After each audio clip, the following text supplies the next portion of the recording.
So, hi, Mishka. Hi, Ruby. Hi. Welcome to another conversation with the Ready Plus project.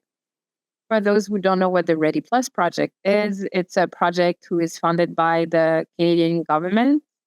And we are working, our team is working to develop tools, resources to help educate people um, so they are more open to welcome more diversity into their lives, especially in their workplaces. But also just be open-minded to what's different in general to make the world a better place, hopefully. That's why we are here today, because we want to talk about how to better advocate for all families. The Ready Plus project is being developed with another program called AFCA, and they support families and caregivers. That's why we thought this conversation around advocacy was very important, but not just advocacy, what we call Ready Plus advocacy, which is advocating while respecting and taking and considering all identities that people hold. And we have both a lot to say about this, I think. I'm pretty sure you will see when we start the conversation. It's going to be a very casual format. We're just going to have a chat. There's a few questions, but we mostly want to make sure people understand what is our reality, and we will introduce ourselves so you understand what is that very specific reality. But I will let Ruby, who is a clinician, who is here to help us guide the conversation, introduce herself so you know who she is. Thank you. So my name is Ruby. I'm the equity access clinician with the Ready Plus project and a member of the AFCA team. So I both provide direct support to families as well as work on the program development side, helping to make the AFCA Family Supports Program better serve the needs of historically underserved communities. And advocacy is a big part of my work as a social worker. And I think it's so important that when we're doing advocacy work, that we're keeping in mind the different ways that people have to advocate based on their lived and living experiences. And I think this conversation will help people be better equipped to do that. So I'm looking forward to this chat. Us too. And I'm Alice. I'm the Ready Plus coordinator, and I also do research for the project. But what I do mostly is bring life experience and some insight to the project about what it is to have very layered identities that requires people to understand and know better. I identify as Black. I'm mixed race, Black Caribbean, and white European. I'm also part of the queer community. I'm a lesbian, and I am very lucky and privileged to have a family that is very diverse. And in my family, we are Catholic, Buddhist, and Jewish. And there's some Muslim convert, actually. So, a lot of diversity, and I understand very well many different lens, which I bring to the project, which is very fun. I've also raised 6 kids with my ex-wife. 3 of them are still in my care half the time, and they have special needs. So it's part of the conversation that we're going to have today. They're also Black, which is another identity. One of them is queer. So, we're starting to kind of open up the subject. I think that's why I'm in a nutshell. Mishka, do you want to introduce yourself? Yes, so my name is Mishka. I am, as you can see, a Black woman. I identify as such. I have 4 kids, 2 of which are my bio kids, 2 of which are my kids. They have been with me since they were born. And well, on and off, I guess we can say, because they have had to go into care a couple of times. But yeah, I don't know how to go about really introducing myself, but I guess pieces of like me and my family dynamic will come out in our conversation. Absolutely. And before we started, like to prep for that conversation, we were having a chat and just thinking about what we want to say. And something came up, and that's going to be the title of this conversation, which is, I don't know how you do it. And I think that's something we both have in common when now we are kind of fed up to hear this. We hear people tell us this.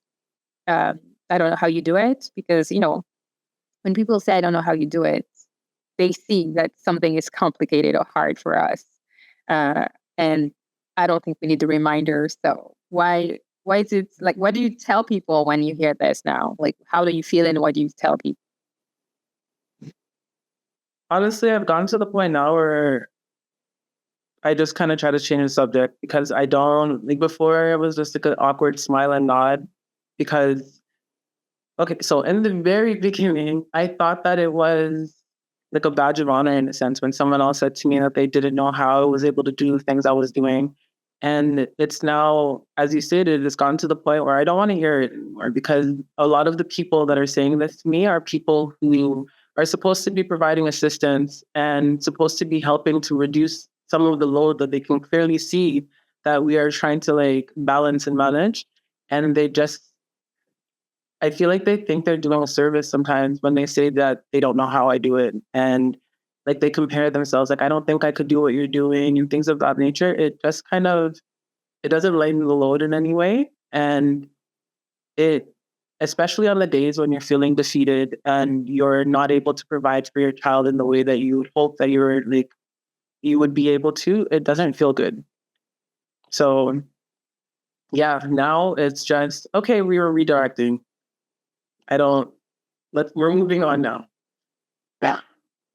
I know for me, it was also like, first, I don't know how you do it. And you can see that something's hard for me. Like you can see that it's difficult. And instead of just saying this, just offer support or offer assistance, offer help, because I don't need you to insist, to insist on my situation, to just highlight the fact that I'm struggling. But also, you know what? It's also like, what else am I supposed to do? Do I have a choice, really? Exactly. Like there's an option. Like, oh, well, I can just put this down and not take care of it and then just continue on with life. No, you do it because you have to. I don't know. Not do it. And there you go. That's perfect. Like that should be my new rebuttal to it. Like, I don't know how to not do this. Like, this is life, right? What else am I supposed to do? Yeah. I also think we don't see the toll that it takes on us, because we have to do it. Yeah. I don't know that the question, we cannot even answer the question because we don't know how we do it. We just know we don't have a choice, but also we don't know we don't know what the cost is yet. Mm-hmm. And sometimes it catch up with us and we are tired, or there's something with our health is happening, and then we understand like we're doing it because we're borrowing from something or we are at a deficit, right? Yeah, exactly. Yeah, the conversation now is, we're going to start with this. Stop asking us how we do it. Just be more constructive. Exactly. And tell us why people would say that. Like, tell us more about what they see or what you experience that means that people will tell you that. I feel like in the beginning, I would say, like, people would say that to me because they thought like it was like a form of praise, like, good on you, like, good job, or like, a sticker or whatever for the job that you were doing and the effort that you're putting into life. But now I feel like people say it because,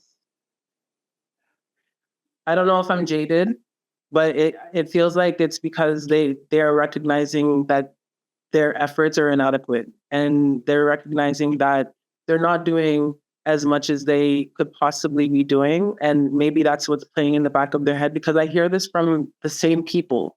Like, we'll sit at these case conferences, at these tables with all of these people, and I just keep hearing the same thing from like, and it'll be one case conference with all of us here, and you think that they would like elect a person to say the line, but I have to hear it from all of these different people. It doesn't, like I said in the beginning, it was awkward to hear because I didn't Like I didn't even like how you put it a while ago was perfect because we have to actually just like continue on. This is life, right? And we have no choice. But and I didn't know why it made me feel the way that it made me feel. But now I'm like I overthink things. So I'm like, why do they keep saying this to me? Why? And this is what I've now come up with because they don't feel as though they're fulfilling. First and foremost, a lot of the people at the tables that I've sat at, they're not actually doing what they could do, or like what they're capable of. So it just kind of, yeah, we haven't done our part, and you just keep showing up, and you're just like doing the things, and I think I don't know. I think they admit that they don't see how they could do it. They could never do it. In their mind, I think it's like, I don't know, like, no, like it's just, for them, it's just impossible what we do. And I think we could get into more details about what is so challenging for us. Because we met in a group because our kids have a disability, on top of being Black in society where Blackness means something, good or bad. So this is where we met. And so our kids have a disability, which that disability is pretty serious. You said that your boys are gifts. My 3 little ones are also gifts. We adopted them through the child welfare system when they were really young. And they have what it's called FASD, which is the fetal alcohol syndrome disorder. It's classified as a brain injury, a permanent brain injury. They are disabled. And like for me, my reality is a lot of instability. My kids have behavioral issues. They have sensory processing disorders. They have emotional regulation challenges. One of them has physical developmental delays. So there's a bunch of things that are happening that makes her life a bit more challenging than other families, especially when we interact with systems, school, help system, like getting the support to help, etc.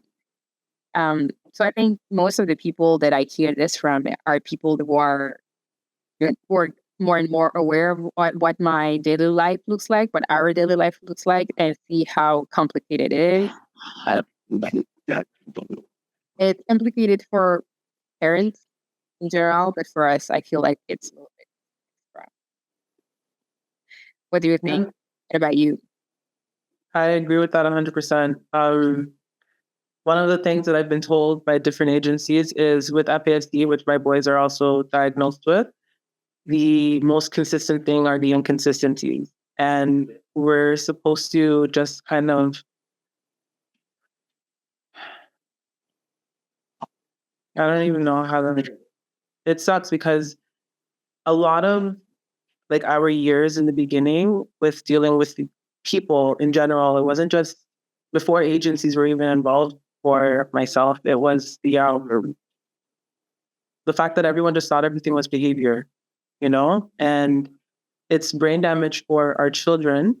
But then our experiences as parents, especially when we're not in a community that understands and supports, it's also damaging to us because, like I said, I went through years of people just telling me that my boys are bad, and I'm doing all that I can. Like I'm Jamaican, so we have like a culture where discipline is important, manners are important, and you respect your elders and all of these things. And I'm trying to instill these values into my children, but then I'm constantly being told like, nope, they're bad. They're getting kicked out of daycares, and like, sorry, I'm going to stop myself and like get back on track. But it sucks for us as parents who have to deal with these kinds of things because I don't see that there's a way that it can not affect the way that we parent. Like in a good or bad way, or both. It's just, I don't know.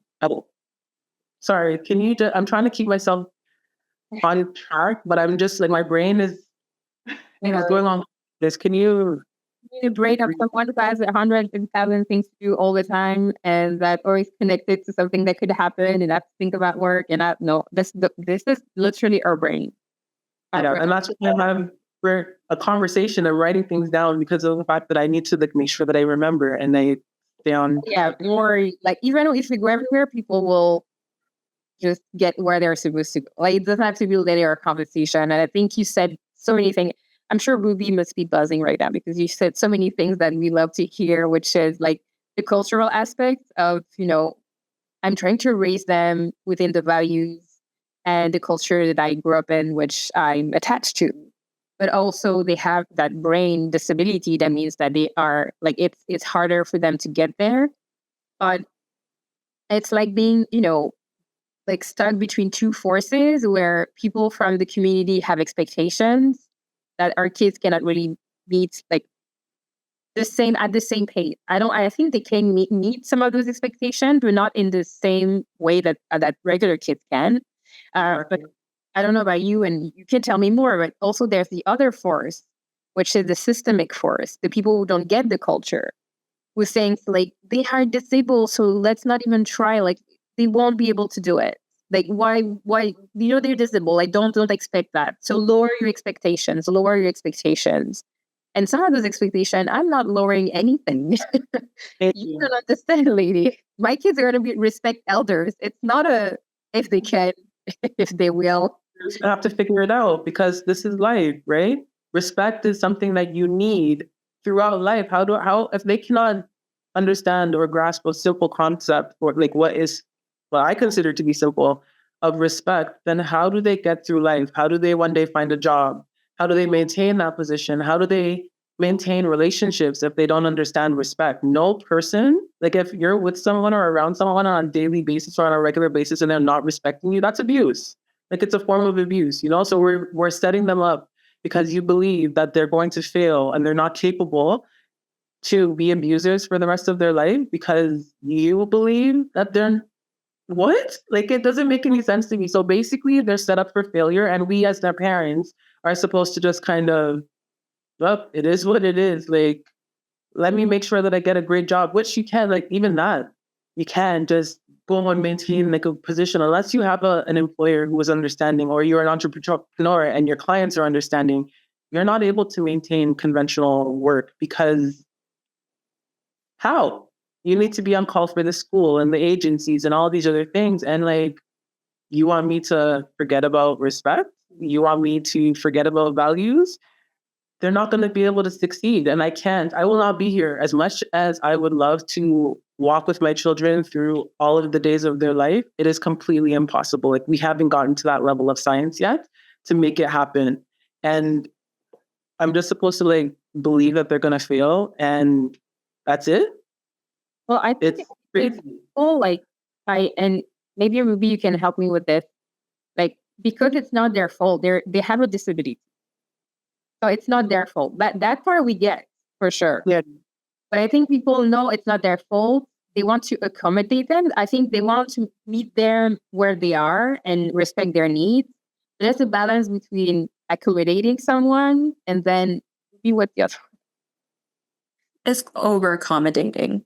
Yeah, over accommodating because then they can't overcome challenges really. And I think when it comes to disability, sometimes you understand the needs, you understand that it's not their fault, but also they need to get somewhere, and you need the patient to understand that it might take a while. It might take a very long time, and for our kids, it might take like a lot more years.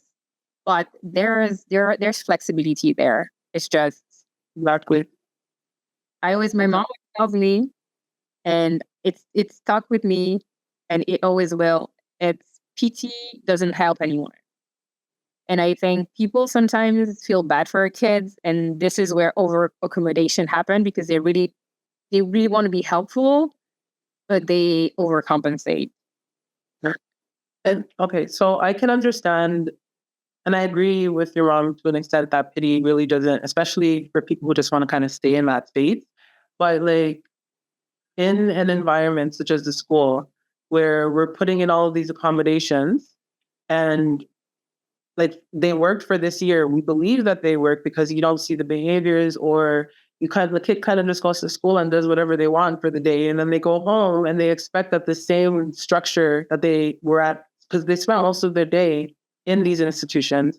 And then they come home and it's not what it was at school. And we as their parents are just supposed to conform to that. Although if anything happens, we're the ones who get the phone call. We're the ones who have to remove them from the same school where they put in all these accommodations for. And then we have to keep them out of school while they go back to the drawing board, safety plan and what, it makes, I look at it as though they're setting our kids up for failure in these areas because of the fact that, for instance, if I believed and I listened to what I was being told when the boys, before we even had a diagnosis of FASD, and it was just, like I said, negative behaviors and they just need to listen or whatever else. It was, oh, well, we know that they have a sensory delay. We know that they have an intellectual delay. Sorry, not intellectual, a developmental delay. Therefore, we need to understand that they're not going to read when other children read, or they're not going to read at the level or whatever else. My boys now, they have surpassed their grades. You know what I'm saying? They utilize words and understand the conflict. I don't know, because they say that sometimes with FASD, they are able to be, their vocabulary is awesome, but then they don't always understand the meaning, but they can use it in the right context. And the pieces, it's just not connecting all the time.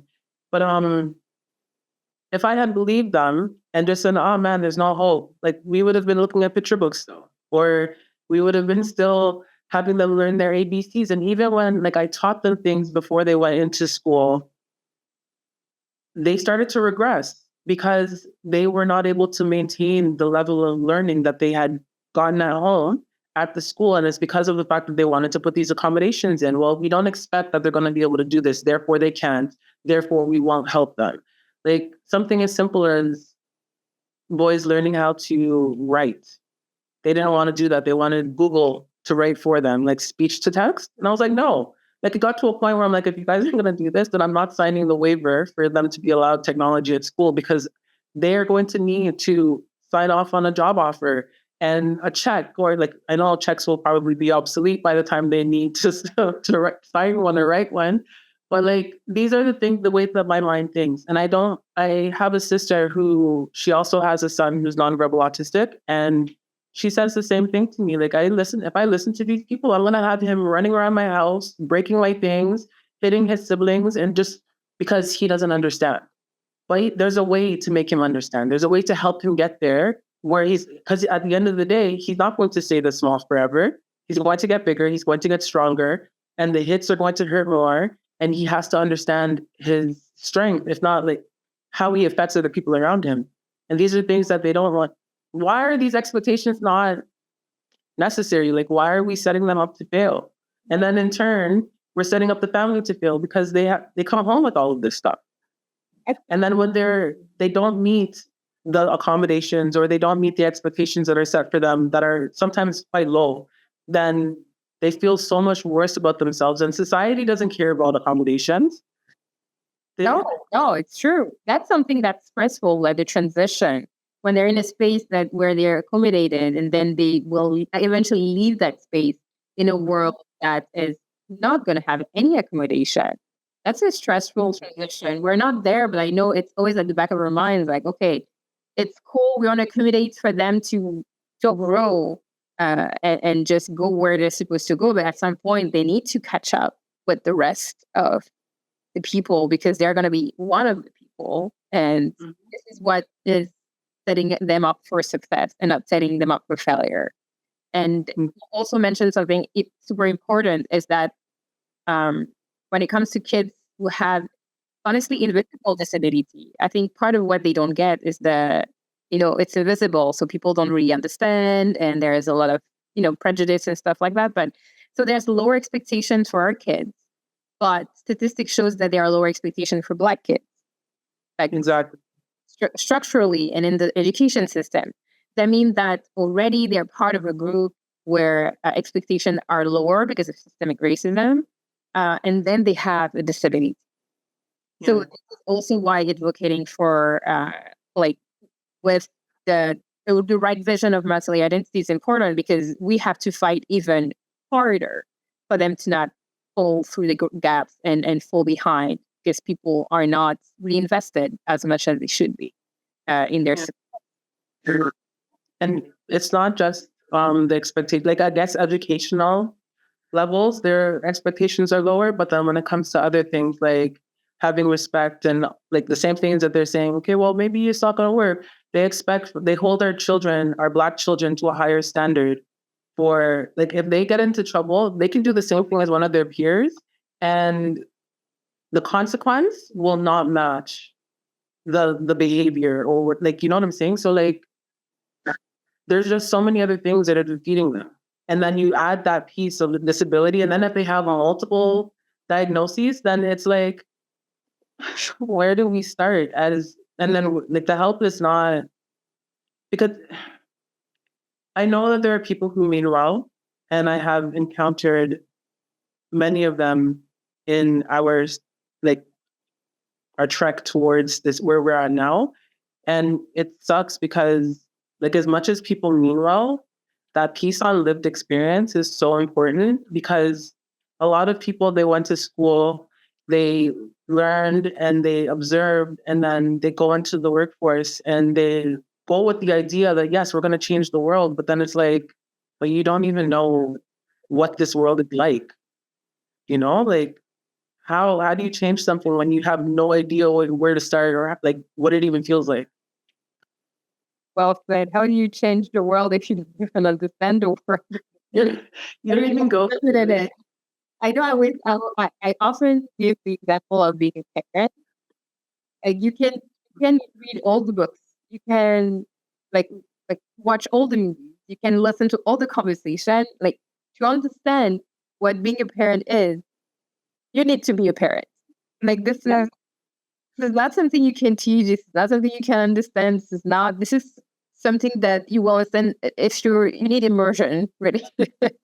You know, You really have to really understand that. And I know for me, it's clear as a parent, but especially as an adoptive parent, because I studied adoption. It was my master's thesis. Like there are people adopted in my family. I always kind of knew I wanted to adopt. It kind of happened, like it was a kind of a fluke because we were fostering, but I thought I knew everything about adoption. And then I became an adoptive parent. And I'm like, oh, that's one of those reminder that lived experience, there's nothing that replaces lived experience. And I think that's also why it's important to have that conversation, because you might think you understand what our lives are like, but let us tell you what our lives are like. And actually listen. Actually listen. You're gonna learn a lot. And with everything that we said, like what people seems to not understand something. Like people don't get, in your opinion, in your experience, like what don't those people get that would make a difference to support your kids?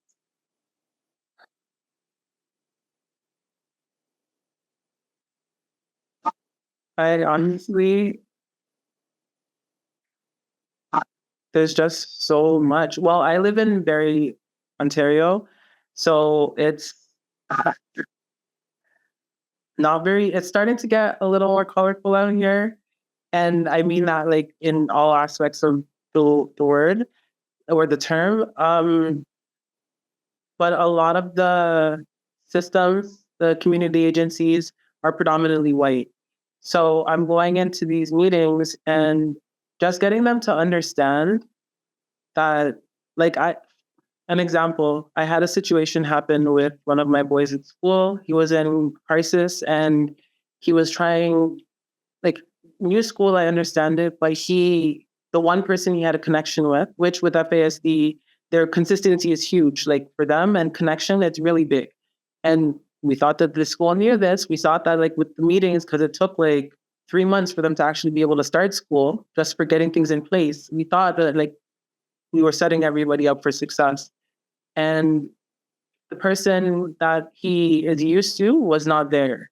And they couldn't calm him down. And they ended up calling the police on him. They told me a bunch of like things that didn't actually happen because like their staff members actually confirmed like, no, that's not how I remember it type thing. But took one of the caseworkers who was also like most of the people that are there are white women.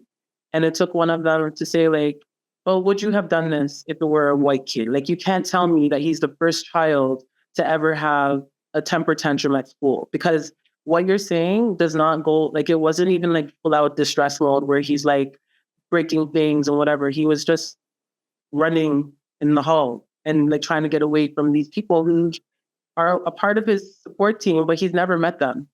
Like, how does that make sense, right? But she looked at him, and the principal was actually like dumbfounded because she had no answer. And yeah, so it's just a matter of like having a different level of understanding for our children, but also for us as parents, because we are not like the typical parent who gets to like wake up and have a structure or routine. Most even parents of neurotypical children do not wake up every day and it's the same. You know, like there's gonna be a day when the child wakes up and they don't want to put their shoes on, or they don't want to wear that raincoat, or like whatever it is. We experience those things, but it doesn't just stop there. It becomes something else. And then our children end up leaving our homes with their gas tanks a little less full than a regular child. And then they go to school and they're dealing with, in some cases,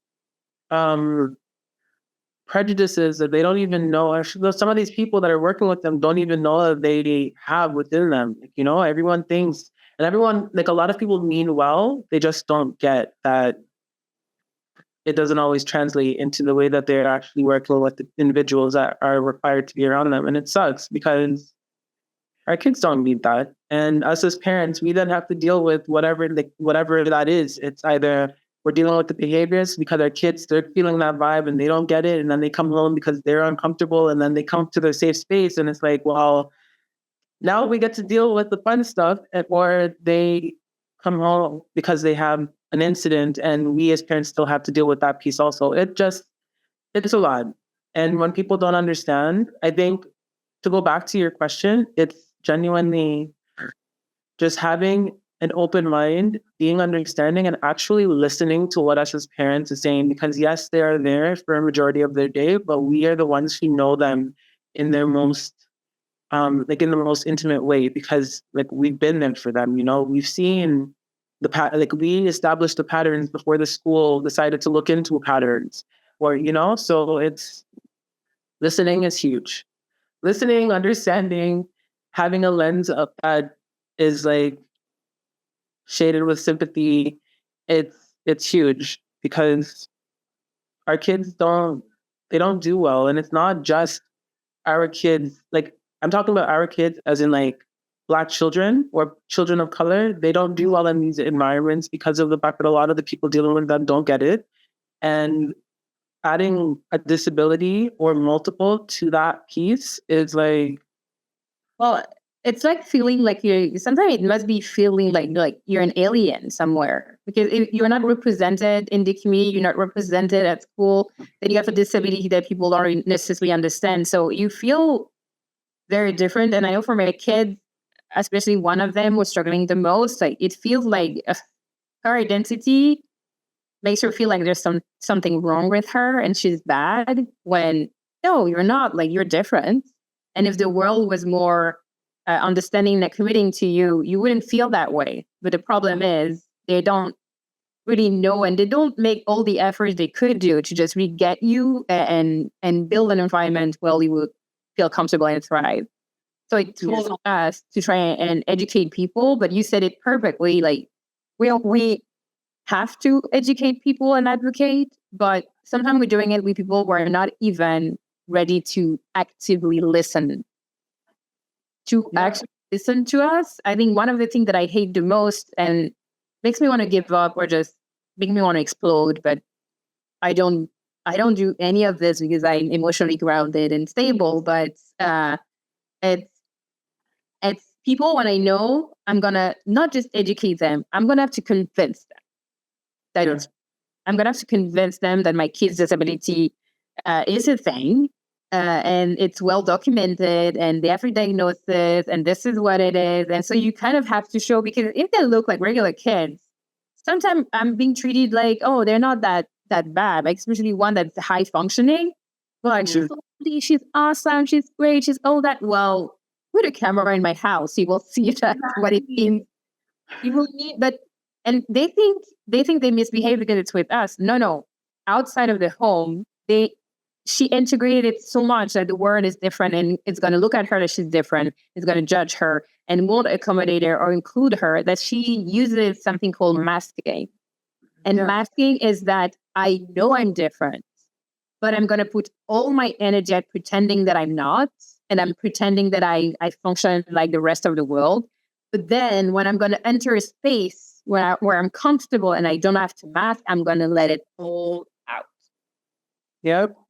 And that happens with regular kids as well, like regular kids as well. Like you'll hear parents who are going through divorce, for instance, when they go to the parent that's not the constant, they are perfect angels. And then they come back home and they're able to be their true authentic selves, and they're exhausted from putting on that mask the whole time, that they now like offload, and the other parent now has to deal with the stress of like bringing them back to their level of normalcy, because they've had to be performing at such a higher level because the expectations there, and there's like, whether it's guilt, shame, or whatever the other things are that are underlying, like, and that's coming from a child who is considered normal. So our kids, how much more of that is that like this experience on a daily basis taking away from their ability to just like be? It sucks. And us as parents, we do have to deal with it. And I've said it, like, listen, I don't mind, put a camera in my house. And one of the agencies even said to me, oh, well, if we were to do that, then people don't typically act their normal selves when they know that there's a camera around. I'm like, yeah, but eventually that like novelty or that piece wears off, and everyone is going to be acting normal. And then you're able to see, like, even if it's little snippets of what it is that we're dealing with. Like, I've literally had, like, people don't believe me, I've had to take videos of the aftermath sometimes and like show, like, that they did that. Like, they're just so pleasant, and this could never have been them. And I'm like, okay, well, hi. I think, but this is where, Ruby, I think you want to jump in and maybe give your clinical perspective on this, because I know that we work with a lot of families who have kids with different type of behavior and challenges, and it's not always true. And correct me if I'm wrong, Ruby, of course, that kids will explode just because they are masking outside. Sometimes it's also because they need to be helped in a very specific way, and behavior shows more that they need like boundaries or limits or consistency. Do you want to temper a little bit of this, Ruby? Yeah, I think, for every child, it's different. And I think for a long time, from that behavioral perspective, it was this idea of figure out the triggers. And if they're behaving a certain way at home, it's because you don't know what their triggers are. And I think there's coming to the understanding of it's a lot more complex than that, especially in the context of developmental trauma, attachment disruptions in early life. You kind of get into a place of walking on eggshells if you were to try to go from that perspective of always trying to tamper the triggers, the quote unquote triggers. And I think too, Mishka, and Alice, I'm so glad you brought up this idea of kind of the limitations, I guess, of the strengths-based approach of kind of constant praise of, oh, your child is so incredible, they're so amazing. That's great, but it can make caregivers feel like you don't really see what's happening. And that can be really disappointing because it's like not being seen or heard. Yeah. And we can see their strengths. Like we love our kids. We know they're amazing. I don't think we need people to convince us. I think we need people to understand our reality. Because if we need the support, I mean, what we're going through is very challenging. So having people listening and not do what we can call gaslighting us into trying to convince us that it's not so bad, or they're good kids, or trying to just create hope when that's not hope that we need. We need understanding. We need people to get it. I think we don't need to try and change the reality, trying to mask reality. We need to live in it, and we need people to join in. Yeah, and living in a world where it can be both and instead of but. Instead of saying, but he's so sweet at school, Yeah, he's sweet. And also he struggles with property destruction and hitting people sometimes. Both of those things can be true. Yeah. And that's something we use a lot in Ready Plus, and that's something we are trying to help people achieve is holding just, and it seems simple, but it's not, holding two truths at the same time. Accepting two things can be real at the same time. Accepting that a child can be two different versions of themselves. And every kid, like we say often, every kid is the same. But every time someone says, oh, other kids are that way, I'm like, yes, but times 10. Like triple, quadruple, like just times 10. Like everything that you see your kid doing, everything that you see a child do, if what I say looks like a regular child, then it kind of is, but way more intense. Like crank up the density and hold onto your hat, because that's really what it is. Yeah. But for sure. What would be the worst thing? Like, what is the worst as a parent like us to have to interact with system institutions? Like, for you, what is the most frustrating part of having to deal with systems? And not like individual people, there's a level of frustration because people don't get it, but you can kind of decide, like, oh, that person doesn't get it. Like, do I really need that person to get it or not? Like this, you can decide. When it comes to systems, when you need to access the system, when you need the support and to go through the system to access the support, you don't have a choice. So what is the worst aspect of having to deal with things that are not individual, but are kind of a systemic levels? I would say that it's similar to this, like what I was saying earlier about just people not being willing, like people being stuck. So, for instance, like I always have an example, but I had to go to a conference at the school because we've been seeing an increase in behaviors, and it's all like my kid's fault. Nothing out, like no one's looking into what else is going on, because in their heads, it's, oh, well, he has FASD and he's just like not listening, and therefore this has to be his fault. They didn't want to look into or even entertain the idea that maybe it had something to do with his teacher. They didn't want to think about maybe it had something to do with the community within the classroom. And when I brought these things to their attention, no one actually wanted to listen to me. Like the teacher, she looked at me and said, well, I've been doing this for 30 years, so I'm pretty sure that I have experience. And I was just like, yes, you've been teaching for 30 years. I'm not going to like doubt the fact that you have these 30 years, this tenure, but you haven't been teaching my child for 30 years. You haven't been teaching children like him for 30 years. You have not been teaching even just children who came out of COVID for 30 years. There's so many new things that you don't get, but yet you walk around with this idea, well, I know what I'm doing because of time. Like, no, times are changing on a regular basis. And like that piece right there drives me crazy. Like with my day to day, like I said, we don't have the luxury of structure. We don't have the luxury of everything falling into place every single day the same way. Every morning you wake up and like, I don't know if it's the same for you, but me in the back of my head is like, okay, well, I still have to like go through the morning, but I just have to like be on my P's and Q's in case something happens, because there's a possibility of this, and I there's never really an indicator. I can't tell like if he slept the wrong way and like he woke up a little more cranky or like the wrong side of the bed or whatever. Like it's literally just, I don't like the sweater or how it makes me feel today. Therefore, I'm taking it out on everyone before I go to school and then meet the perfect person. Like I couldn't believe it when she said that to me. And like the other people in the conference were just like, well, sometimes that expertise and that knowledge are what helps the student to be successful in the classroom. But we can clearly see he's not successful. Like there's an increase in behavior. We're here because of this. And I gave examples of like there are other people who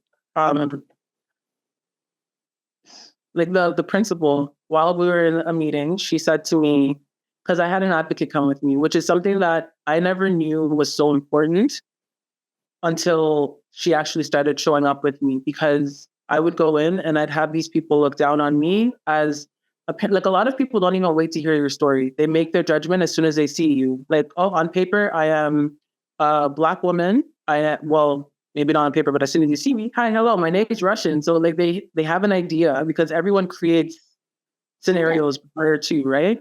And then all of a sudden it's like, okay, a Black woman, not married, 4 kids, and like her kids are bad. So like this is the idea that they come in with. And then I had the advocate come in and she's like, no, this is actually not supposed to be happening. That's not supposed to be happening. And the principal, like there were things, like I said, this is what I was saying. Before with my kids, I never thought that I had to deal with race being an issue, like one of the added issues when they're at school. As stupid as it sounds, that was something that I feel like I forced myself to believe because I did not want to have to put that on top of everything else, you know? And it wasn't until I had this advocate coming in with me where she started to point out, like, no, this is not okay. That's not all right. And that was like, she was kind of confirming what the other person had said, like, would you have called the police if it were a white child? Mm-hmm. And I was like, oh my gosh, this is actually an issue. Like, I need to pay more attention to this because this is a reality. As much as I don't want to believe it, this is a reality for my kids. And it's affecting the way that they're going through their daily lives. And the principal looked at the advocate and she's like, color doesn't matter. And I could, like, the advocate actually like had to like rein herself in because she's like, what? The fact that you were saying this says so much about the practices and the things because like, it's just, it sucks because the system is like, they have the idea that we're here to help everyone and everyone has the place. We're told that our children have a place at school. They have a right to be there. But then the reality of the situation is that they're so quick to call us if like our child, I had them call me once that he was sneezing. Like literally, doesn't matter what it is. Oh, his allergies are acting up. Can you come and pick him up? I was like, what? Like, do you understand I have a life? Yeah, like it was like, it's just, there's so many, like they're just not willing in some cases to actually, like I asked, like, hey, and like I was saying earlier, I now call it rambling, but it's been like a thing that has developed over the years because I have to keep re-explaining myself, but like constantly. Again and again and again. Absolutely. Yeah. In the same meaning, just for the sake of making sure that everyone has an understanding, because I believe that if you understand what I'm saying and you like you'll get an idea of what I'm going through, and therefore you'll be either A, more willing to help, or B, you'll be able to like actually put whatever it is that you've got going on into practice so that we can make things better equipped, like really be better equipped. Yeah. But I do feel like we're in a situation where I think the rebellion comes from the fact that we explain, and then we're like, oh, we explain, it's good, we're on the same page, let's move on to the next. And then you realize that people did not get it. And like, oh, I need to re-explain again in a different way. And oh, is it me? Like, did I miss, like, let's add more information into the mix because clearly they didn't listen, like they didn't hear everything that I said. So let's do it in a different way. And I found that when it comes to communication, I'm kind of lost sometimes because I feel like I've explained everything very clearly and people are still just kind of oblivious. Even at the end of a conversation, I'm like, what is it going to take for people to be on board with this? Like, what don't you understand? But I think I was listening to a podcast one day and the person said something, like it was something, well, like someone who was well known, like Brené Brown or something like this. And she said something along the line, it was, people have to stop thinking that if they explain things in a different way, people will understand better. Because if someone wants to understand you, they will find a way. But if someone is not really invested or dedicated to understanding what you have to say, you won't get through them. So I think now I temper my approach. I'm like, this is what it is. You have the information, you better find a way to get it. But this is on you. I'm tapped out. And I try to reduce my advocacy. And so I reduce my rambling. And then I put pressure. Yeah. That's what I do now. But I think, like when you were talking about race and someone who dares to say color has nothing to do with it, like, okay, if you were listening to our conversation right now, if someone mentioned race and you're not racialized, never question their reality. You don't know if it's about color or not. How would you know? It's not your lived experience. You have no idea what it is to be in that person's life. Have no idea to be what it is to be in that person, like reality or have those identities. You just don't know. You listen to people who have those identities. It's not on you to doubt those identities. And I know that when race, I was like you, like let's not. And I think we try to not think about race too much because it would add another layer of anxiety that we don't need. Yeah. But what was heartbreaking for me is that when it caught up to me that race was a factor, it was disheartening. It just kind of shook my reality because it started with me having 6 kids who were Black, like 6 Black kids. And I'm pretty young for like a mother of 6 where I looked young.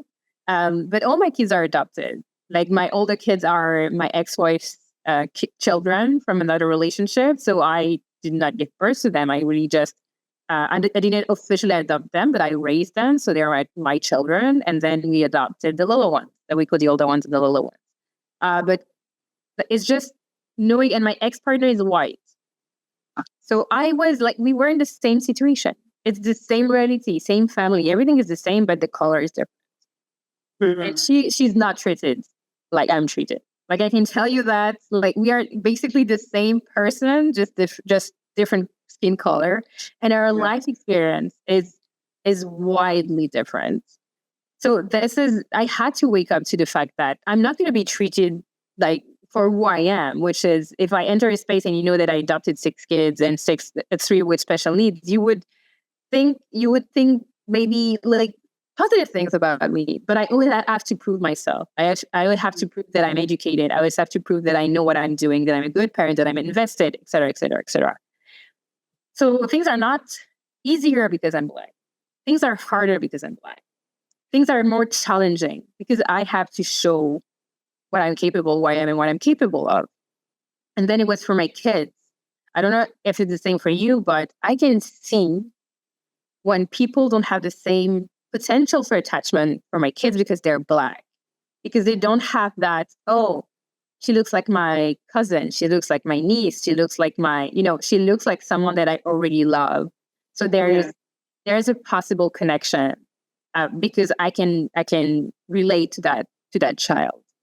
But if you're not Black, there's something in your brain, and accept it. Just embrace the fact that if you are not in contact with people who are different, from different race, for different culture, different religion, your brain is not open to different things. It's not a reflex to be open to others, to otherness. Like it's just not. So when you're a teacher, for example, you're not going to be affectionate with Black kids if you're a white teacher because your brain is not wired that way. You will learn through time because you're going to have many different kids, you're going to have many different families, and then through time you're going to learn, or maybe you won't because you're prejudiced and you don't want to work on it. But for me, it was clear to see that some people were not warm to my kids. They just weren't warm, and they were warm to other children. For sure. I don't think people realize, but us as a parent from the outside, I can see it for sure. Mm-hmm. And if you are in a place, like I mentioned, I'm in Barrie because of the fact that, like, even when I say to people, like, oh, I live in Barrie, they're like, why would you move there? Like, it's one of the most racist places in, like, Southern Ontario. Like, why?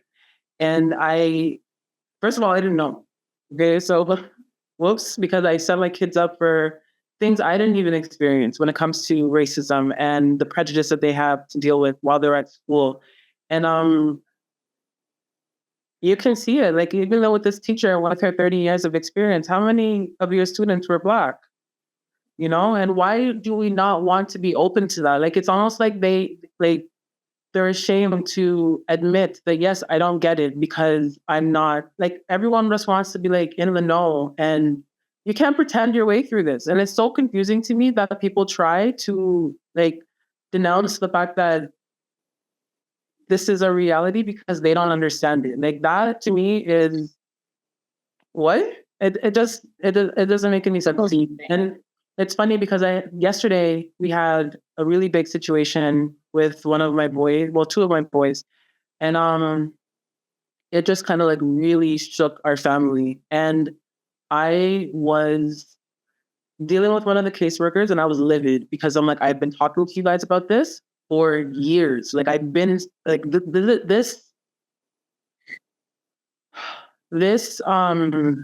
like my speech hasn't changed. I'm a parrot at this point. I'm constantly saying the same thing over and over again. I'm telling you where I see that there is need, and you guys just you all just keep on like acting like or okay, well, yeah, we'll get to that, or like just completely brushing it under the rug and pretending like it wasn't mentioned. And it created a huge situation for my family. And I'm talking to the lady, and she's like, "Yeah, I understand." I'm like, "But do you? Yeah, do you actually?" And I get to a point where I looked at her because she just seems so disconnected that I had to look at her and be like, "Do you have kids? If this were your child, like I don't like forget about my family. Just pretend that this was you and your children. How would you feel? Like think about that." And then I actually waited for her to answer, and she was like, "I would be livid. I would be hurt. I would be like I wouldn't know what to do." And I'm like, "Exactly." So you can understand just from creating a scenario in your head how you think like pieces of what I'm feeling, but I'm actually living this. And like this is a part of the reason why I think it's so difficult out here in Barrie, like so much more difficult out here in this area because there's a lot of people like neighbors, people that you encounter on the street, they just don't Walmart. It's not just in the schools, it's the agencies that we have to go to for help. And it's like I don't want to come to you. Like the reality of the situation is I don't know if it's trauma speaking, but I'm a suffer in silence type person. I will get things done because I have to, as we stated, and I will try my like. There's no question about whether or not we can. It's a matter of when it will happen, And I don't want to come to you. Like if I can do things and not ask for help, I would gladly take that route every single time because asking for help comes with so many different things. And I don't know why it makes me like, especially when you ask and you say things and then it's just it falls on deaf ears. It's such a, Yeah, it's like you need water and you want to ask for water, but someone could say no and you will be even thirstier because you need water so much. So it's hard to ask for help, and asking systems for help. It's even another layer because when you come like from the Black community, for example, but then other communities like Indigenous communities, and immigrant communities, where even asking for help from a system could be more trauma or could create more difficulties or challenges. There's not even a guarantee that you will be helped. You might be judged. I don't know if it happened to you, and it happens to the family that we support. Ruby could maybe say more about this, but when the system doesn't get it, then they blame you. You're the problem. And it's even easier to say your problem when you're from a community that's marginalized and you're already seen as negatively. And when you do something that they see as not good, then you're just validating their reality. Or, Black parents don't really know how to raise children. And then you ask for help because you're struggling. Like, yeah, I know you're Black. You don't know how to raise your children. yeah, exactly. So it's almost like that prophecy is being fulfilled when we do. And I guess there's a part of me that also has that in the back of my mind as well, because I don't want to feel like I'm less than. I try to teach my kids, like, you got to go, like every Black parent has to have the conversation. You have to do it 10 times better because you have the same scorecard as the other person when you're at school or whatever it is that you're dealing with. You have to outperform always. And it sucks because we don't always want to do it. And it's so, I don't think that this system is set up for, to be honest, it's so broken that I don't even think it's set up for neurotypical children. I don't think, like, everyone is stuck, and we still think that having a child sit in a classroom for hours and having them read and write and like those things are important. And I'm never going to like pretend like they're not, but like not everyone learns the same. No, and we're in transition. Like this is a generation, it's a transitional generation where they were exposed to screen, then COVID, then etc. So they must have needs that aren't met. But right now, if the needs of all children aren't met, then the needs of children who have like a typical or different profile, like it's even worse for them because they are not even part of the system. Like there's no space for them, or they cannot be in the system because they are the first one to be impacted by it. And I know, yeah, you said it. I experience it all the time. We are called by school constantly to pick them up. They get suspended. They need to readjust. They just said safety plan. Like we just have that. And my daughter was out of school for 3 days because, we need to readjust the safety plan and blah, blah, blah. And like, this is like the 7th time in 3 months. What do you mean you need to readjust the safety plan? Yeah. Like, and I think that's something that makes it hard, is that the system is set up so other parents, like, you can go to work, you send your kids to school. This is kind of everybody's reality. And it's reinforced by the fact that kids have the right to go to school. So you kind of have that balance where I can go to work, my kids are in school. We don't have that guarantee. So I mean, how is that realistic for us? How does that work? If you're struggling as a regular parent, like for us, I think advocating for me is first stop having unrealistic expectations from me. I'm not magical. Yeah. I'm already part of a community where you said the expectations are higher. This is true. Whoever is listening to this right now, this is statistically proven, but I'm also sharing my own experience. The expectations are higher on my kids, 100%. It's clear. And they have less abilities, which makes no sense. So welcome to their world. Mm-hmm. But it's for them. It's for us. Also, the expectations are also unrealistic because we have to we have to show people that we're capable, while them expecting us to fail anyway. And like those expectations, we both live with that, our kids and us, but we're also aware of those expectations and we don't know how to get rid of them. Yeah. Being a good advocate, like helping us, means remember, we're human beings. We're regular human beings. Remember? We're not better. We are not worse. We just need same level of support, like that parents in our situation would need. We need the same access. We need the same time to rest. We need the same.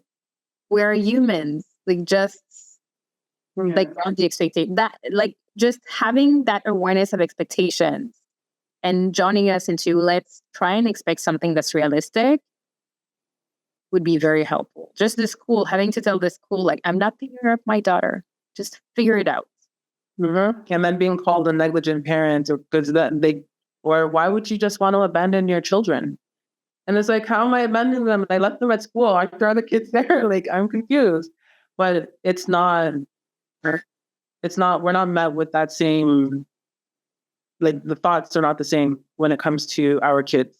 And it sucks because we're putting our kids into these institutions on a daily basis. And it's terrible for, in a sense, everyone that's involved. Because if they don't have, for instance, a good connection with the teacher, then that's going to affect the other kids in the classroom. That's going to affect my child when he comes, like when he's there, when he comes home. That then affects my family life.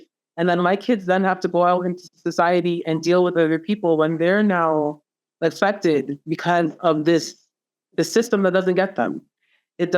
I feel like there are many times when school, for instance, does more harm than good because it doesn't help our kids. Like, they're not going there. And even kids going to school now, socializing, our kids pick up. And you know what? Sorry, let me backtrack. You know, when someone, like, you find someone and they speak a different language, especially when you're younger, and you ask them, oh, well, how do you say this? Typically, you're going to learn the bad words first, right? Yeah. Like, that's when you're going to...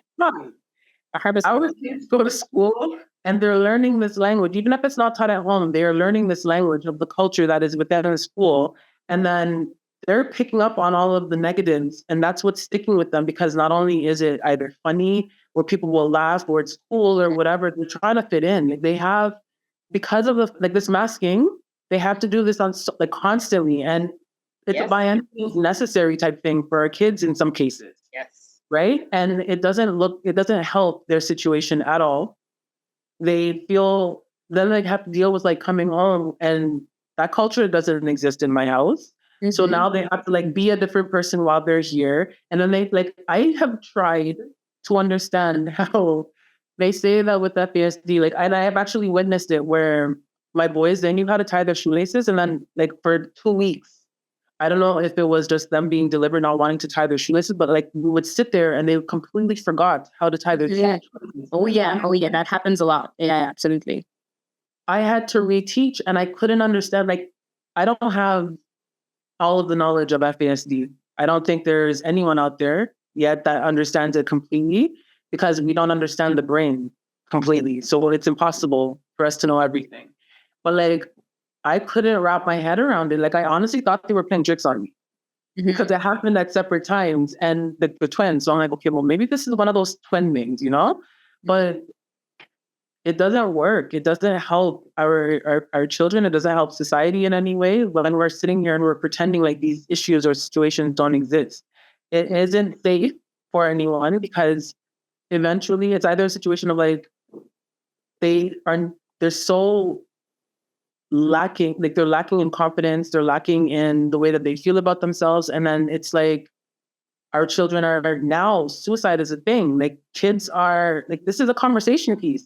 In some cases, like they're seeing people on TV talking about this and doing that stuff like constantly, as opposed to when I was growing up, it was very taboo to talk about. A lot of information now out there. Yes, like a lot of information for sure. So our kids go to school, they have to deal with all of this stuff. They have to keep the mask on. They have to come home. Mask has to stay on in some cases, because like I was saying before, sorry, and I forgot. How do you not, like they swear while they're at school and I'll get these messages, oh, well, he swore today and he never swears at home. Like how? You know, like how here's it. They don't socially, they don't understand those social cues and the social limits of he does this, so I shouldn't do this. Like they don't really get that. So they see someone, like that's part of the reason why they need supervision. Like I cannot let my kids alone, especially the older one and the little ones, which is my 10-year-old. Like there is no way to play with that supervision, because if someone, it's that I saw that in video on the social media, but she's the type of kid where like, okay, if there's a stranger that wants to give you candy, what do you do? Take the candy. You're like, no, you don't take the candy. The stranger. And then you're gonna ask, okay, so the stranger come and this time he has like cookies. Do you take the cookies? Yes, I can take the cookies. No, you don't take from stranger. Like, but it was candies. I'm like, no matter what, you don't take it.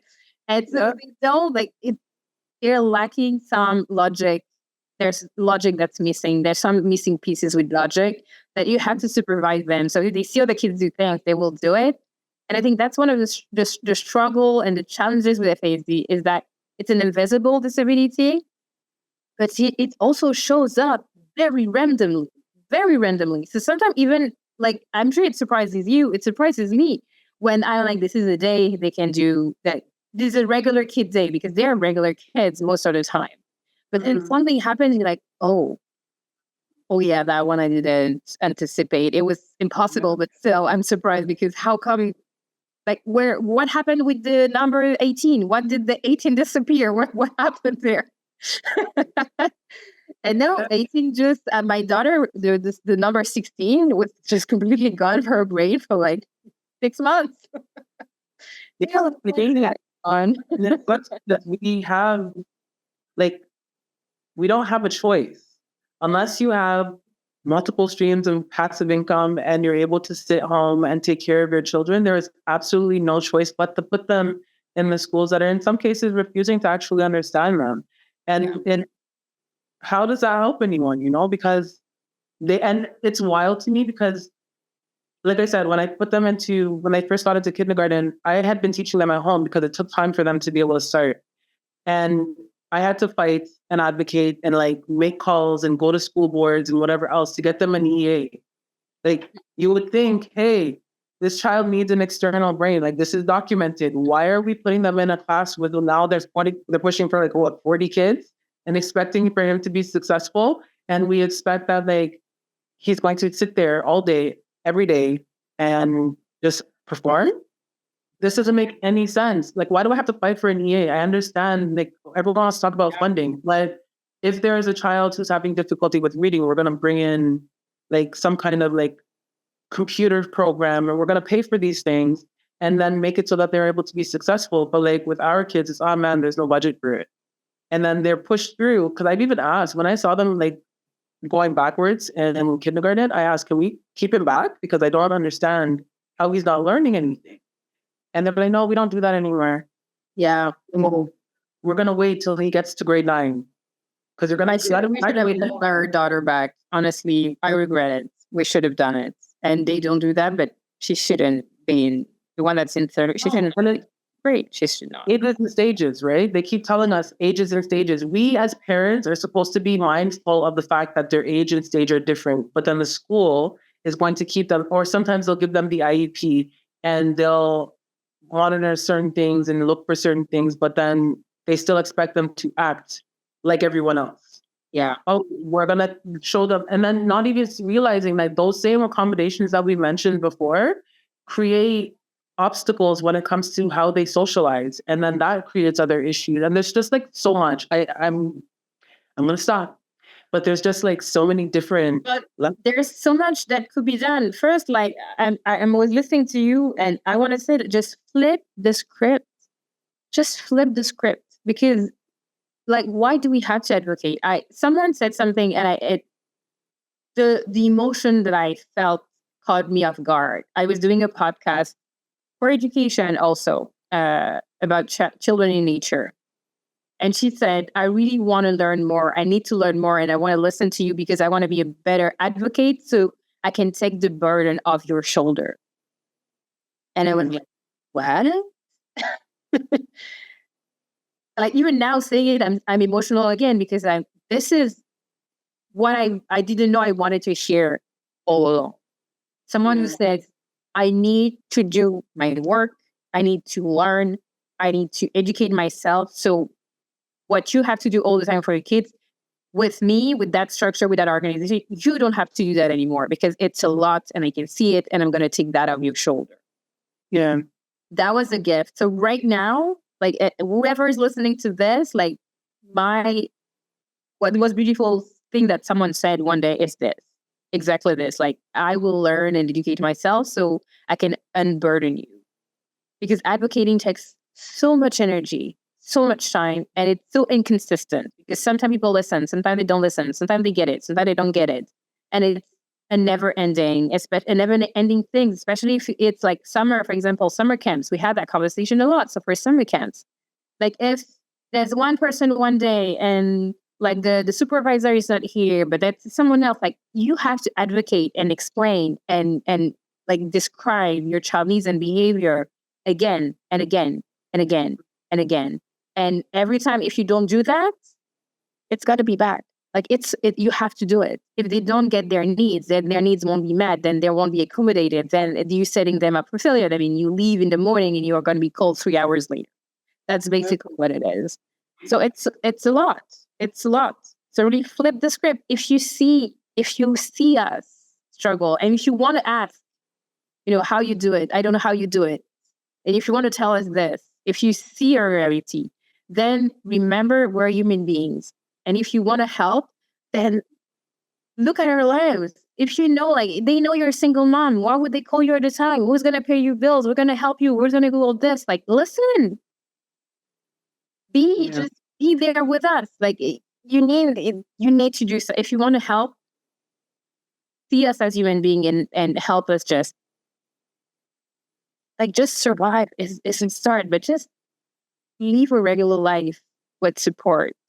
We deserve it. We really deserve it. Like, for you, what would be like, does someone one day told you something that just resonated with you? Or how do you envision someone like that would be so helpful? You like, thank God for you. Like, who would be your ideal ally?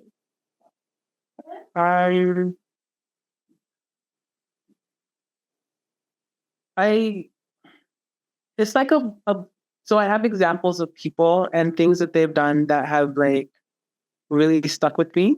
And I've always said, even though I don't play the lottery, if I ever win, their name is on a list of people who would benefit from my winnings, because of the fact that I just genuinely don't know how to repay them. For the simple, like something as like I said, listening is so huge. Like I don't know if I can name like say their names, and then maybe one day they'll hear it and understand. I appreciate it. I still appreciate them, but And he's fine. Just the Sorry? name is fine. okay, yeah. So like, they're like, if I could ball up Shahin, Karen, and Carla, and just like a human, like a new human, I would do exactly that because they always listened to me. They never judged me. They cared about my kids. Like there was genuine care for my children. And my family is where we are now because of the fact that they did those simple things that we expect like professionals to do, but a lot of them just don't choose to, or like they get in their own way because they think they know or whatever else it is. But like if I could just have that, like that person, like for instance, with Shahin, she was very good at listening. And she was one of those people who was like, okay, this is the problem. We're going to figure out like this avenue, this avenue, this avenue. We're going to go down all of them and then figure out how we can fix this problem because this needs to be done. Carla, she was one of the first people that I had to deal with that ever actually asked me how I was doing. She, like everyone else, is like, okay, well, the boys need to do this. They need to go to this assessment. They need to go to that specialist. They need like all of these things, right? And I'm getting it done. I'm showing up. I may be late sometimes because you don't know what kind of morning I had. But like I'm still there, you know, and because I want to make sure that my kids get what like my life is my children. Mhm. And he was the first person to look at me and be like, but how are you doing? How are you taking care of you? She is the person who help me to understand what self-care was and why it was important. Because before that, it was, oh, well, it was like people highlighting my the lack of ability to show up to these very important meetings on time. No one is thinking about the fact that at that time I had my daughter who was at like 6, and then the twins who were 2. And I'm taking them to all of these meetings and it's just me, you know, and I'm going through my own stuff and no one gets it because at the end of the day, us as parents, we're not just, and I think because we do things and we may come off as robotic, that people actually feel like we are. And then therefore we just like go through life and nothing affects us. But yeah, just the fact that she was able to pause, like get me to pause and understand that no, you need to take care of you. And I actually care about what you're feeling, then it was huge for me and it stuck with me. And I appreciate her for that. For Karen, she just was similar to Shahin in the sense of, okay, well, these are the issues.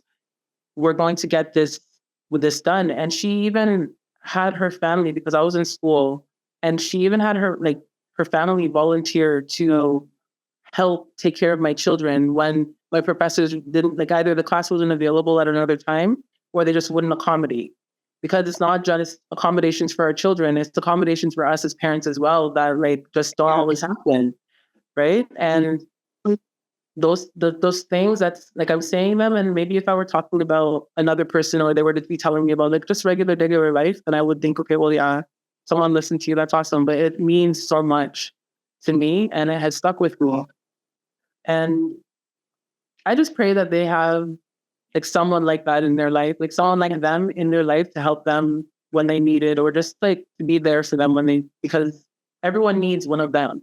I have hope because of them. I have hope that, yes, I'm like, obviously we're no longer in Kilo region, but like, I have hope that there will one day be someone else like them because well, they exist, right? I have proof they exist. I want to listen to you. I have to admit, like I'm really still bad at that. Like I think I still have that fear of being too much and not. But I think there's also the extra layers, of course, to my situation because one of our kids was very sick at cancer, also. So it's so much. Sometimes I acknowledge there's so much drama going on that I kind of feel bad for people to have to listen to everything. So it's kind of hard. I think one of the person that was very helpful was Ruby, actually.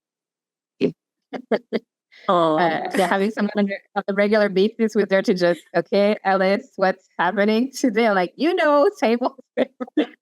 Now Ruby taught me a lot about what it is to have supporters and around you and having people who are just there to listen. They don't really have to do anything but empathize and be compassionate. And I don't think it's not that hard to just listen and validate. I think that's very important to have someone who's there to just listen, validate, and offer support in whatever way they can. Like, it's okay, I think, to have limits when someone is coming to you for support and say, well, that I can do, that I cannot do. And I think we're always ready to hear that. It's more, the fear of just putting a lot of burdening people is kind of difficult. I think if people can do the first step, sometimes it might be easy.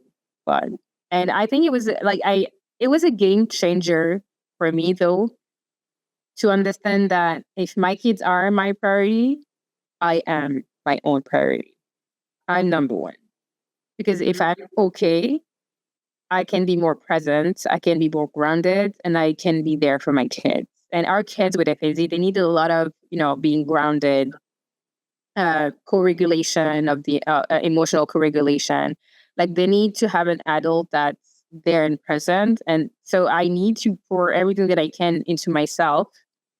Otherwise, I'm feeding the problem and not the solution. So it's figure out ways to make sure I'm my own priority, to be there for my kids. But then it's the layer of how do I make myself a priority? That's something else. But there's a system around that not helping also. And it's hard. It's definitely hard to find the balance. But no, I think people out there can make a huge difference for sure. It's just, yeah.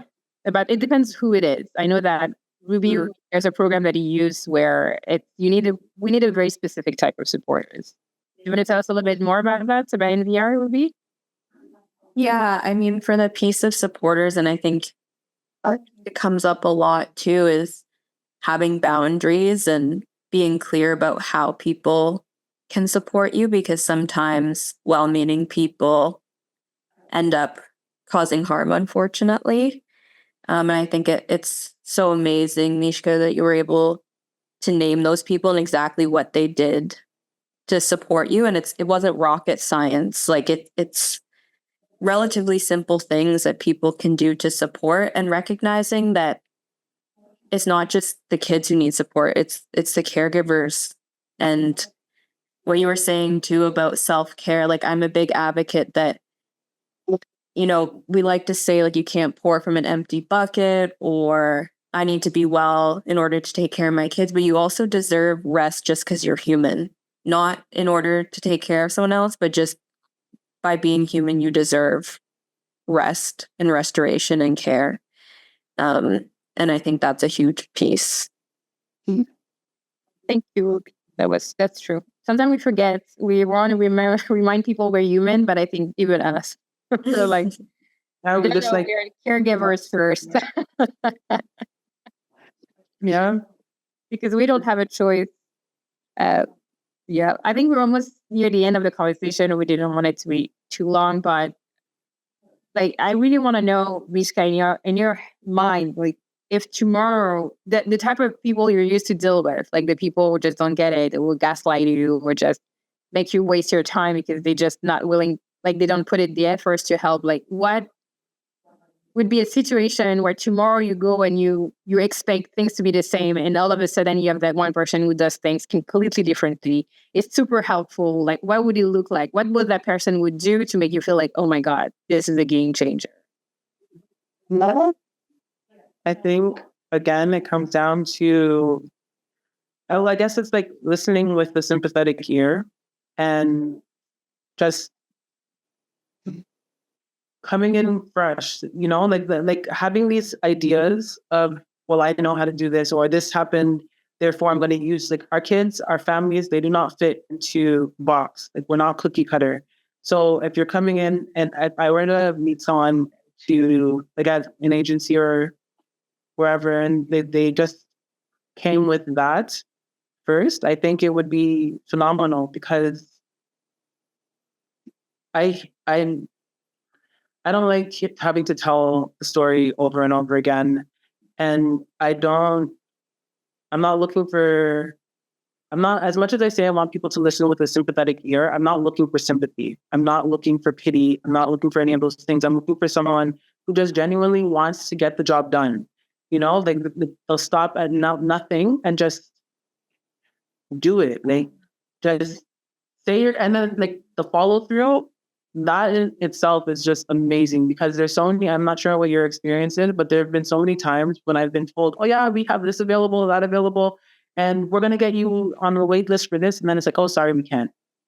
Or it comes up again and like everyone's just kind of looking around or like trying to pass the buck because they don't want to be accountable for the fact that we're still in the same place that we were 2 years ago. Like, you know, I would love for that person to like just show up and be consistent and follow through and just listen, because if you break it down, if we dissect it enough, and maybe that's what needs to start happening, where we make our problems so like small that, because when the people are looking at us, they're looking at us like, oh my gosh, this is like so much, and I don't know how you do it. Like, but if we were to break it down as, okay, well, you've dealt with a child who cries loudly because maybe like they're over exaggerating or a scratch on their knee or whatever else it is, like that's a reality for us on a daily basis. But let's just like not look at all of the things. Let's look at that one thing, and then we're gonna like,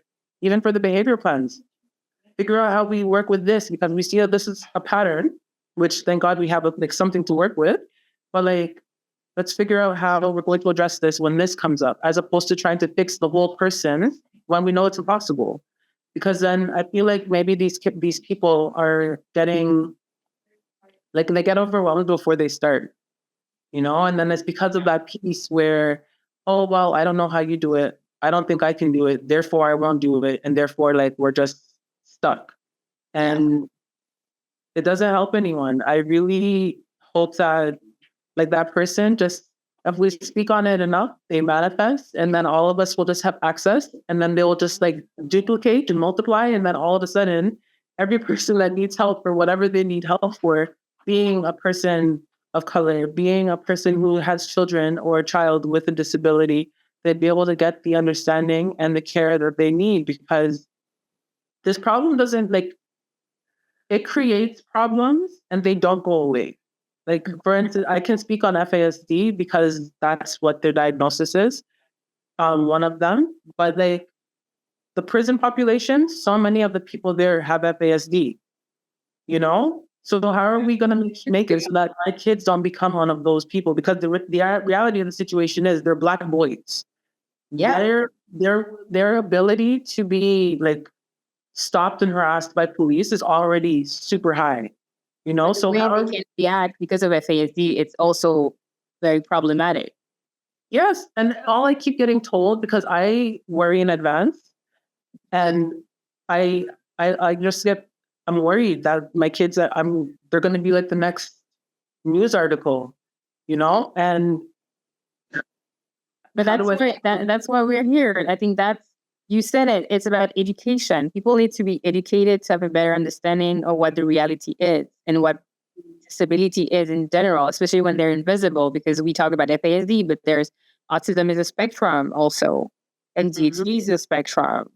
There's also other neuroatypical like profiles for kids. Like there's so many different things, and you also have an invisible disability that aren't like in the brain. Like it can be physical.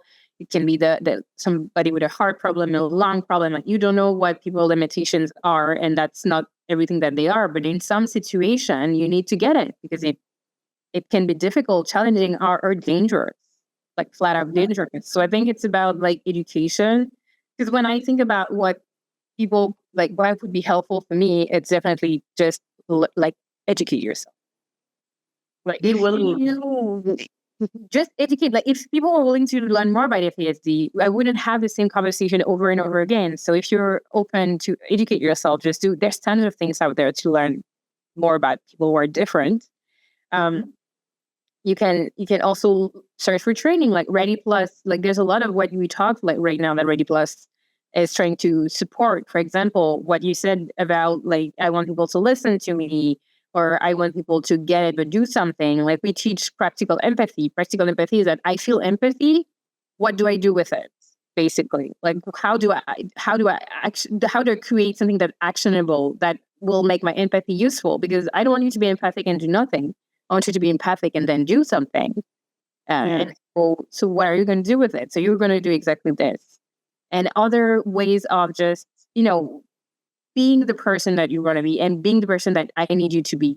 And one of the things I think most helpful for me is that if you know it's not my job, don't ask me to do it. If I'm not a teacher, don't ask me to be one. If I'm not a social worker, don't ask me to be one. Like, people come to me for so many different things, thinking that I have the solution for everything. Well, if it's your job, then you do your job. And so when I go to school, for example, they're like, so what do you think we should do?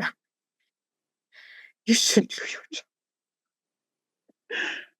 And if you don't know, find someone it's their job and they have time and capacity to do it. Because if you put it all on me, if you burn me out, what are you going to do? Honestly, Alice, that is like the perfect way of looking at it, because I've started to take things on that are not my responsibility, to the point where last week, I was contemplating, like, should I just start volunteering at the school? Because I know that they need volunteers. Me too, all the time. I'm like, should I just be there? Yeah, like I'll just come in and volunteer, because the vice principal told me one day, the vice principal said, are you looking for a job because you're great? You could be very helpful here. Like, no, I don't want a job here. Like, I need. But maybe you should pay me considering how many times that I show up. Maybe you should, I don't know, pay for gas and stuff.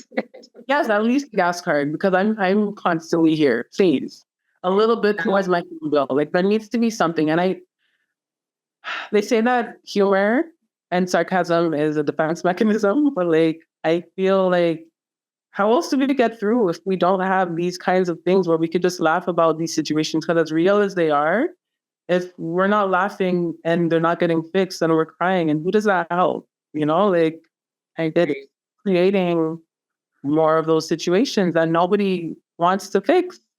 And like, well, we're stuck in it. It's kind of absurd, I think.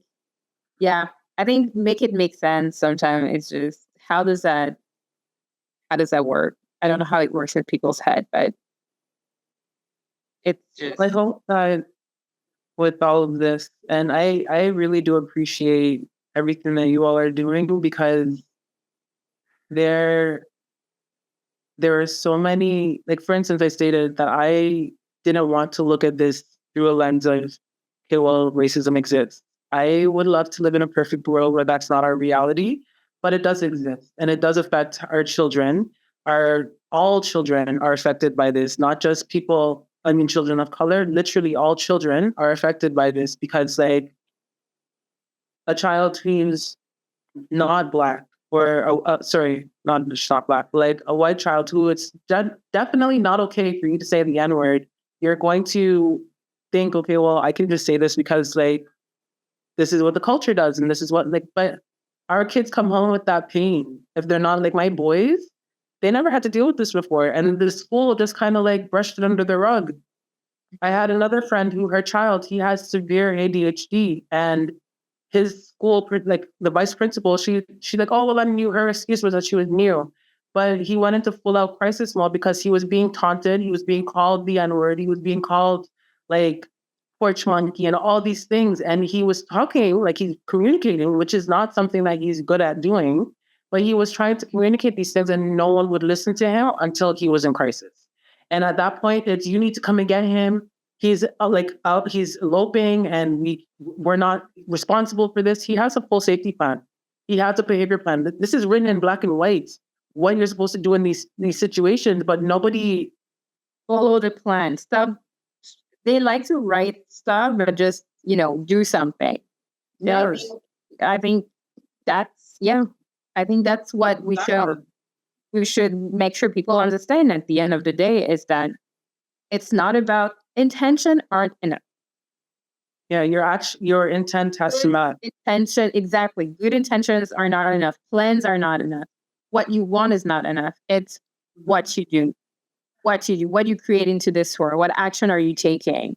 who are you? How do you? And we talk about that a lot in Ready Plus, especially Ruby. Is that if your values are to support parents like us, if the world you want to live in is that parents like us don't have to struggle, then what are you doing about it? Like, how do you align yourself with your own values?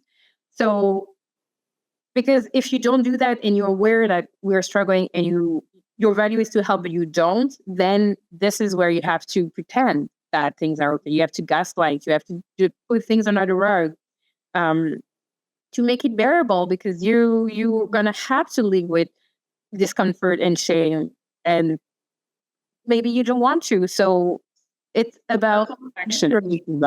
I feel like that piece is temporary because our issues only come up when our child's name comes to the top of their list. You know, like for us, it's every day, and for like it sucks because it is an us and them situation. We are the parents who are dealing with this, and this is the system that is choosing when and how they deal with our children.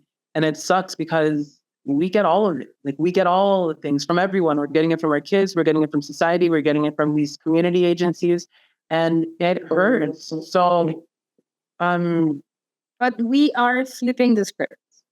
yes, I am so excited for this initiative and how you all are doing this, because Yeah. it creates change. Like, there needs to be a catalyst, and I hope and pray that this is And part of that. I really believe that flipping the script means if we start to rebuild the villages around parents like us, like if we know how to support, because we are the one who are the most at need. So if we create villages around us, we will create a model that will help take care of everybody. Because if we are the most at needs and our needs are met, then it's easier to meet the needs of someone else's that has a little less needs, et cetera, et cetera. So we need to take care of the most vulnerable. This is where we start. This is what we need to do. The village needs to center the people who need it the most. So therefore, everybody will take care of. I think it's an exciting idea. And I want to thank you for participating into that conversation about advocacy. Very important. I hope that people will listen, will understand better what our reality is and how to better support us, and that we deserve that support as we are doing our best, but also we're human beings, and we want to live a life that's good, and also just realistic will be nice. Just have realistic expectation will be nice. But just have a good life and know that our kids are cared for, or by a community that knows and respects them. That would be great.